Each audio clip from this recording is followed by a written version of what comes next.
This is just a quick follow-up video. I thought I'd make a couple of brief videos to show you what to do with the food that you've canned right before serving. Now this is beef stew that I pressure canned on November the 5th. It's January, so it's been up for a couple of months. Looks good, no cloudiness or anything. And what makes this beef stew is that we're going to thicken the broth when we put it in a pan. And I always write on the lid my canning method. This is the beef stew that I made a video pressure canning a couple of months ago. And I canned it with no salt, which is important for me to know because I have relatives that can't have anything too salty. I have the date on there, and then I PC or pressure can for 90 minutes. If I water bath, I would put WB. And as you can see, even though it was pressure canned for 90 minutes, which is longer than you would normally need to pressure can any vegetables, but I use the pressure canning time for the beef. The 90 minutes is because of the beef in here. And the vegetables all held up quite well. Nothing is disintegrated, nothing is mushy. They look absolutely beautiful. Can't wait to dig in and have this for dinner. I think this looks really delicious. We've got hunks of all our vegetables and potatoes. We've got the beef on the bottom.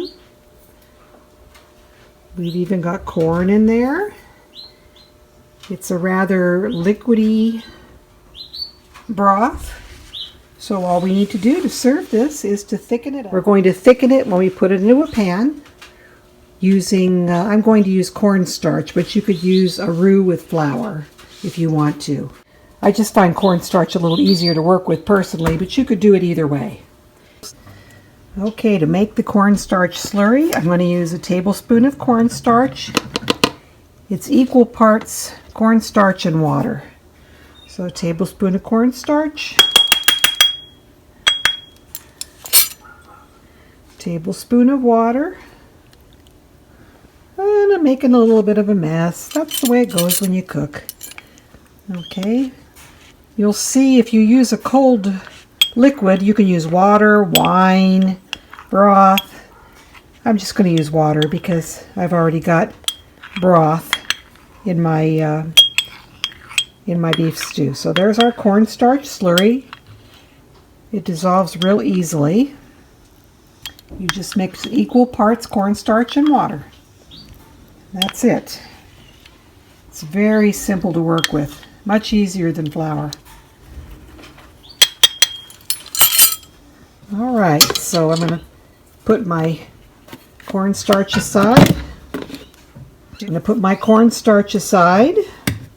We're going to pop the lid on the beef stew. I love this old can opener from the 50s I found on eBay. It's called Miracle Vacuum Jar Cap Lifter. It should be about $2, and I think I spent about 20 bucks for it.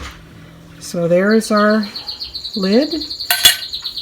And we're just going to put the liquid right into the pan. Try and reserve the solids.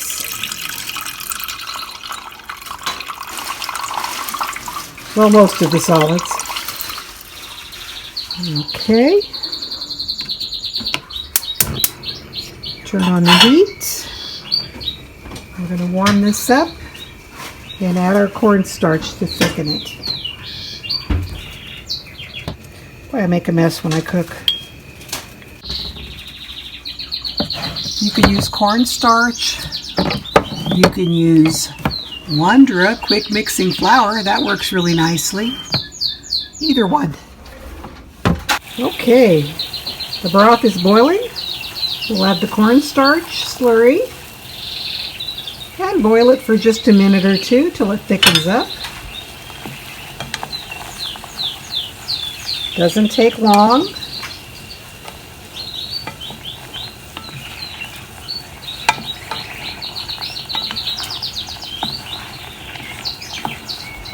Okay, everything's thickened up pretty nicely.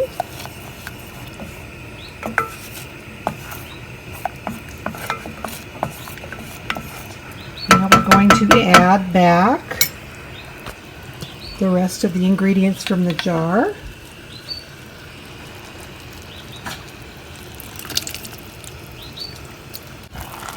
Okay, so we've got all our ingredients into the pan.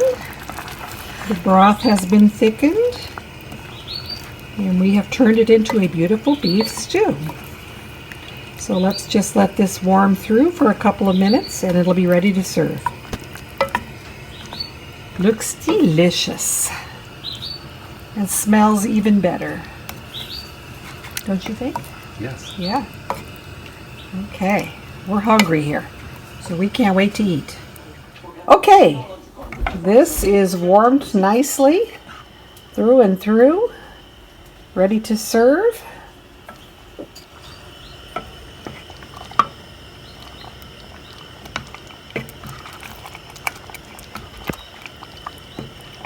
Let it boil for about 10 minutes or so. The toast is ready. We're going to have toast and beef stew. Okay.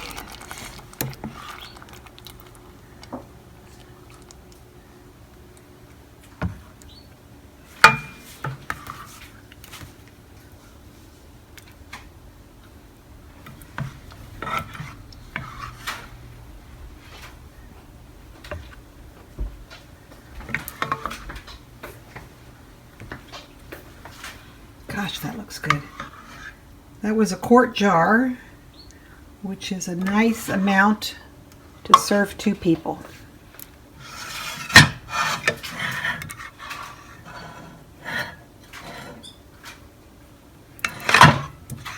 I'd say that's just perfect for 2.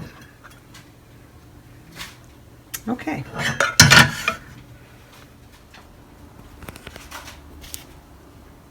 So let's eat. Democrats going to hold on to power in the coming midterm election. If you think about it, there's only one way they can do